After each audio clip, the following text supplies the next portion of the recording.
Brought to you by TechnoSpark 20 series smartphones. I'm superhuman. आज जो कुछ भी हुआ बड़ा दुर्भाग्यपूर्ण हुआ। असंवैधानिक तो था ही, लेकिन तानाशाही का सबसे बेहतरीन उदाहरण था। करीब 2 बजे दोपहर में जब यहां पहुंचा, मैं इंडिया अलायंस का उम्मीदवार हूं और ये एमसीडी प्राइमरी कोएड स्कूल है नानकपुरा। चूंकि जो उम्मीदवार मेरी ड्यूटी थी कि मैं जाकर के देखूं क्या हो रहा है। जब मैं देखने वहां पहुंचा, जब बूथ में मैं घुसा तो 12 नंबर 13 नंबर बूथ था वो, तो देखा कि भाजपा का जो पोलिंग एजेंट है वो इस प्रकार का पैम्पलेट लेके बैठा हुआ है। देखिए ये पैम्पलेट है।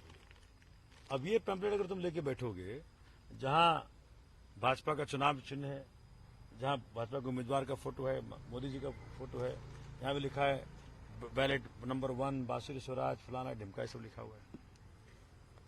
तो इस चीज को मैंने कैप्चर कर लिया।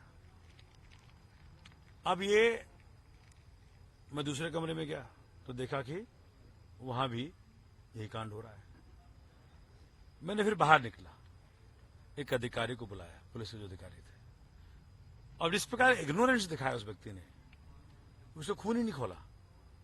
भाई एज ए सिटीजन एक पुलिस की ड्यूटी थी कि देश का संविधान इस चुनाव को निष्पक्ष होने की गारंटी देता है। तो अगर ऐसे कैसे निष्पक्ष होगा चुनाव? वो मुझे कहता है कि भैया आप एसओ से बात, सेक्टर ऑफिसर से बात कर लो। मैंने कहा सेक्टर ऑफिसर से बात कर लो मतलब इस प्रकार से बात करोगे क्या? उसको रोकोगे नहीं? कहते हम कुछ नहीं कर सकते, उनका नंबर तो हम नंबर नहीं हमारे पास। तो मैं किसके पास आता? और मैं इस क्षेत्र के अंदर चुनाव लड़ रहा हूं, तो मेरी ड्यूटी थी कि मैं विभिन्न जगहों पर जाऊं और यही करता रहता है, मैं सेक्टर ऑफिसर को ढूंढो, इसको ढूंढो, उसको ढूंढो। मुझे याद है कि मैंने जो यहाँ की रिटर्निंग ऑफिसर है उनको सवेरे से बहुत सारे मैंने भेजे हैं। जो रिटर्निंग ऑफिसर है मेरे लोकसभा चुनाव की, उनको मैंने बहुत सारे भेजे व्हाट्सएप। सुबह भी आपने ट्वीट, एक जवाब नहीं आया किसी का। पूरा सिस्टम मोदी मैं हो चुका है। तो यहाँ रात में क्या हुआ था? अब जब मैं वहां से जब मैं बात बोलने लगा तो उस सिपाही ने मेरा फोन छीन लिया।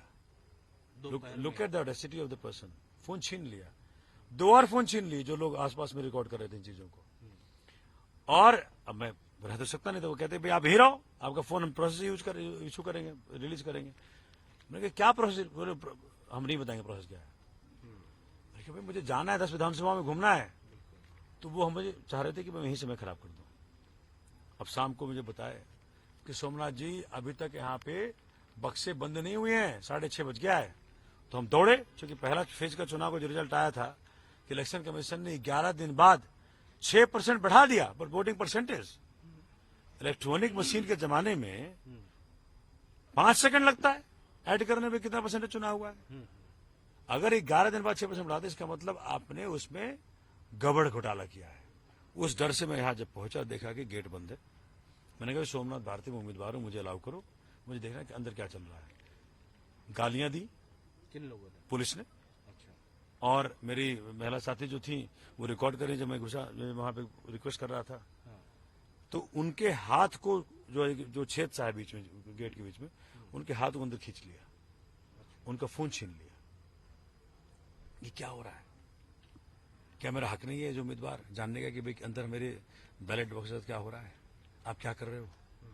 क्या मेरा हक नहीं जानने का कि भाई जो पूरी पार्टी ने और जनता ने आसपास सोच रखा है कि भाई आप बदलाव होगा, क्या हो रहा है? 2 घटनाएं बता रहे हैं। एक तो ये सब कनेक्टेड है, अच्छा, कनेक्टेड है। सेक्टर ऑफिसर ने इसमें कोई एक्शन नहीं लिया। बिल्कुल। कहता है कि जी ये तो इन्फ्लुएंस कैसे कर सकता है?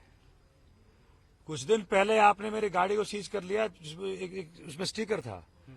तो गाड़ी के अंदर रखा स्टिकर इन्फ्लुएंस कर सकता है, बट चुनाव आयोग की नजर में पोलिंग बूथ के अंदर ये डिस्प्ले हो रहा है, ये इन्फ्लुएंस नहीं कर सकता। ये तो बाय लॉ इलीगल कहा है? इलीगल है, ये तो पनिशेबल है। इस पर कोई एक्शन नहीं लिया, लेकिन मेरा फोन जरूर छीन लिया, क्योंकि वो उसमें वो रिकॉर्डेड था। तो आज मैं जानना चाहता हूं चुनाव आयोग से इस प्रकार से। यहाँ पे सर क्या हुआ? हाँ, तो उसके बाद जब हम यहाँ पे थे, चूंकि वो हम चाह रहे थे कि हम अंदर जाएं, हम देखें क्या हो रहा है, तो अचानक फिर डीसीपी, एसीपी, 500 पुलिस वाले पहुंच गए। हम आपको अंदर नहीं जाने देंगे, चुनाव आयोग ने मना किया है। अच्छा जी, क्यों मना किया है जी? कोई कारण नहीं, उनकी मर्जी, मेरी मर्जी।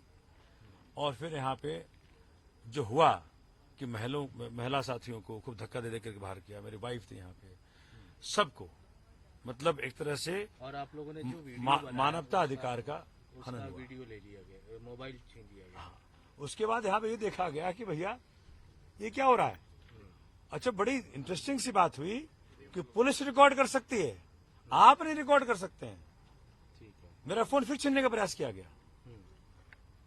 तो ये जो हो रहा है ये तानाशाही की चरम सीमा है।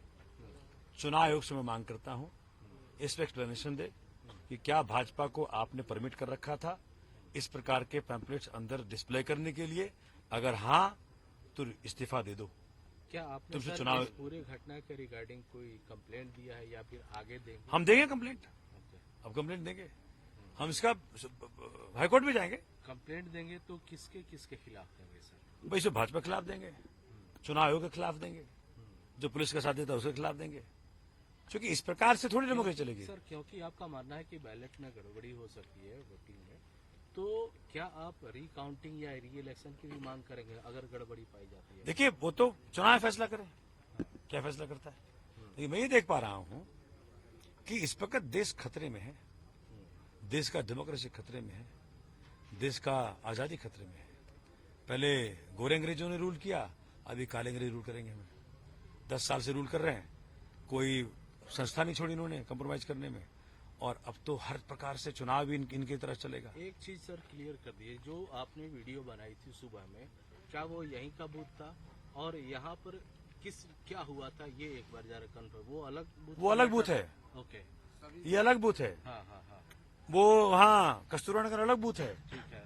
हर जगह यही दिख रहा है। और यहाँ पर कम से आपकी कम क्या शिकायत थी शाम के वक्त? शाम को ये शिकायत थी कि भैया आप क्यों बंद करके रखे हुए हो, बक्से क्यों नहीं बंद हुए, अभी क्या अंदर हो रहा है, हमको जाके देखना है, मैं कैंडिडेट हूँ, मेरा हक है देखना। तो गालियां दी गई, महिला साथियों को वहां पे जलील किया गया। आप एक वकील हैं, क्या ऐसा रूल भी है कि जब उसको सील किया जाता है तो कैंडिडेट या फिर उसके प्रतिनिधि जो है वो सामने होते हैं? देखो, या तो मेरे जो पोलिंग एजेंट है वो होंगे, हाँ। अगर मैं चाहूं तो मेरा भी हक है, संवैधानिक हक है वहां पे होने का। तो ये सील होने से पहले क्या आपके पोलिंग एजेंट या फिर आप वहाँ मौजूद थे? मुझे पता ही नहीं कौन अंदर है, अच्छा, आपके पोलिंग एजेंट अंदर नहीं थे? मुझे मालूम ही नहीं है। मैं तो पूछ रहा हूं कौन अंदर है, बताओ सही कौन अंदर है। लेकिन मैं ये देख पा रहा हूं कि इस वक्त देश खतरे में है, देश का संविधान खतरे में है, आजादी खतरे में है। इस भाजपा के माननीय मोदी जी ने सब कुछ कॉम्प्रोमाइज कर दिया है। अब देश में चुनाव निष्पक्ष हो सके ये संभावना ही नहीं है। इसलिए सबको, अब आखिरी फेज बच गया है, आपके जरिए मैं देश को अपील करना चाहता हूं कि सब लोग जग जाओ, खड़े हो जाओ और इस मोदी जी के जो शासन है इसका अंत करो, नहीं तो कब का ये आपका अंत कर देंगे।